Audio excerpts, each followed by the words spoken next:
মাদ্রাসার কোনো শিক্ষককে বেতন দেওয়া হয় নাই।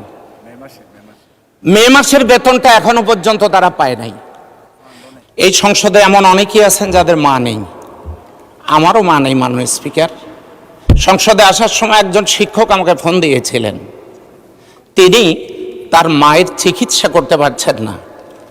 আমার প্রশ্ন হলো, সরকারি চাকরিজীবীদের প্রত্যেক মাসেই যদি 1-2 তারিখের মধ্যে বেতনের প্রয়োজন হয় আমরা দিয়ে থাকি।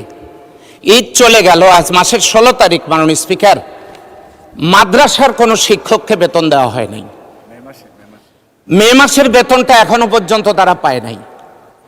তো আমার প্রশ্ন হলো যে যদি আমরা বেতন দেই, এটা মাসের শুরুতে দিলে তো তারা উপকৃত হতে পারে।